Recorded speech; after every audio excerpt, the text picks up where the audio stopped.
ايقاف القيد الثامن لنادي الزمالك. يعني نادي الزمالك دلوقتي بيحقق انجاز في عدد ايقافات القيد. 8 ايقافات قيد لنادي الزمالك، وكمل معايا عشان اقول لك السبب. هل الفيفا وهو قاعد كده قال لك هو الزمالك مش عارف نديله ايقاف؟ انجاز في البطولات. نادي الزمالك النادي الوحيد في العالم اللي حصل على عدد ايقافات قيد في عام 2025. دي من وجهة نظري يعني ايه جدعانه مني، لان انا بدايه ما شفتش حد، ما شفتش اي نادي في افريقيا وصل لعدد ايقافات القيد غير نادي الزمالك. انت شفت حد بذمتك؟ شفت الاهلي، شفت سيراميكا، شفت بيراميدز، شفت المصري، شفت مفيش غير الزمالك. كمل معايا وتصلي على النبي عشان اقول لك ايه الاسباب. بس يعني صبعك بس على اللايك كده، ها انت لما بتعمل لايك كده عارف بيحصل ايه بالله. كمل معايا. بص يا سيد الفاضل، دلوقتي نادي الزمالك في اول ايقاف قيد ليه بسبب جوميز المدرب السابق اللي كان ليه فلوس وراح شكى الزمالك وعمل قضيه في الفيفا. انا ما خدتش فلوسي، هوب ايقاف قيد يا زمالك، ما انتش مقيد لعيبه. معنى ايقاف قيد مش مقيد لعيبه. حلو كده يا سيدي.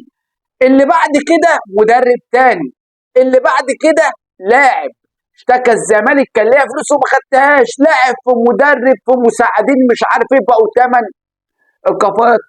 نشرب كوبايه قهوه بقى عشان نظبط الايه وروق السي في.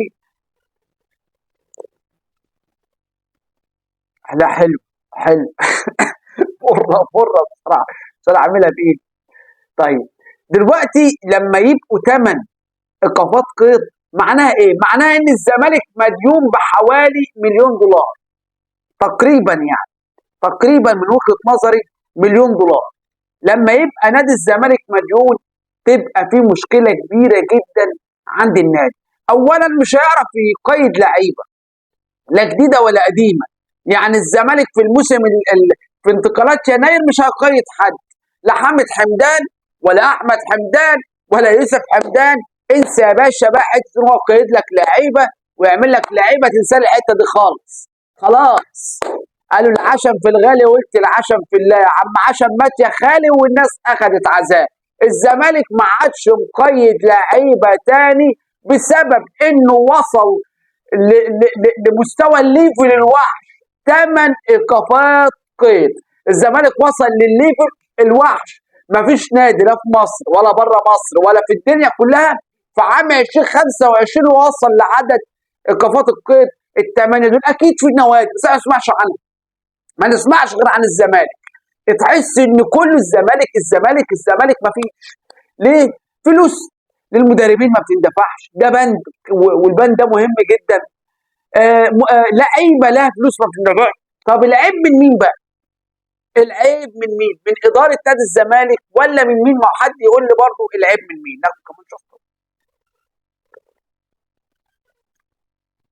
حلوه، لا حلوه تظبط الدي وتروق. العيب يا سيدي مش من الاداره. انا مش عاوز اقول لك من الاداره لان برضه في عهد المستشار مرتضى منصور كان نفس الوضع، ايقافات قيد. برضه العيب مش من معالي المستشار، ده حبيبنا طبعا مش نتكلم في حاجه، العيب فينا احنا اللي العيب فينا والله. حبيبي معالي المستشار. طيب العيب في مين؟ العيب في النادي نفسه. في ازمات بتحصل عند الشركات والانديه اللي زي دي، تبقى ازمه ماليه. الازمه بقى بتضم كله. انا جبت صفقات ولكن عدد البطولات مش كافي، والشركه الراعيه اللي هتديني الفلوس الفلوس اللي هتديها لي ما كفتش عدد الفلوس المطلوبه مني. البطولات اللي انا عملتها، الفلوس اللي خدتها من البطولات واللي انا حصلت عليها مش كافيه انها تسدد الفلوس. الاعلانات مش عارف ايه الحوارات دي مش مكفيه. فبالتالي حصلت عندي ازمه ماليه. اول ما حصلت عندي ازمه ماليه من الناحيه الثانيه ايقافات قيد وقضايا. لان لما بيحصل قضيه ايقاف قيد شكوى هذا اللي حصل ببساطه شديده.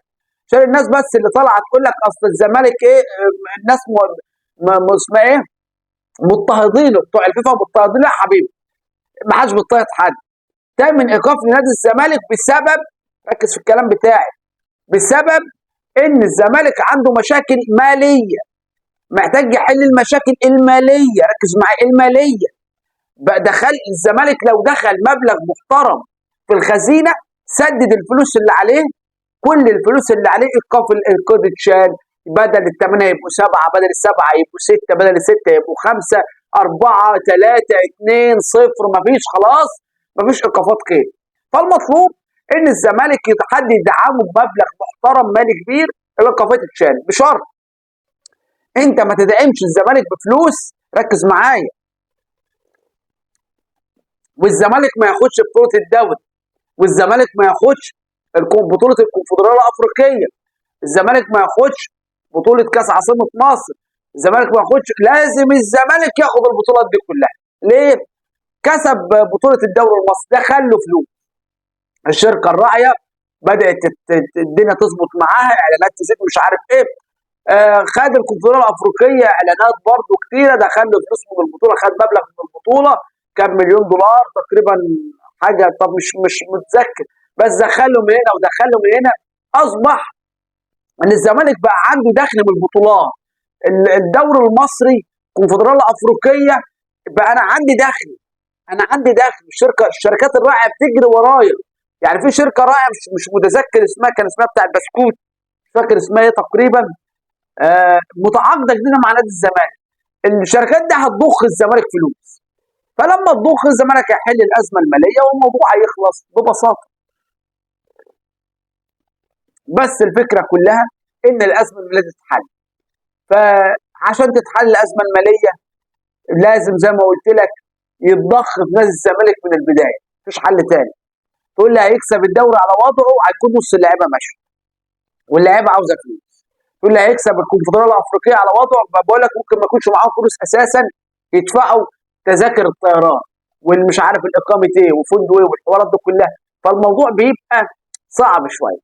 هو انا مش عاوز يعني ايه احسسك ان انا على علم كبير من اللي بيحصل جوه الاداره واللي بيخش لهم فلوس ازاي والاسباب بتحصل ازاي، بس انا بكلمك على المستوى العام. مشكله ازمه القيد بسبب الازمه الماليه. انا هنا بديك الكلام الصحيح 100%. مشكله القيد بسبب الازمه الماليه، اتحلت الازمه الماليه، اتحلت مشكله القيد، اتشالت القضايا، هات يا زمالك لعيبه جديده ببساطه شديده. تدعمنا بلايك واشتراك وتصلي على النبي، والسلام عليكم.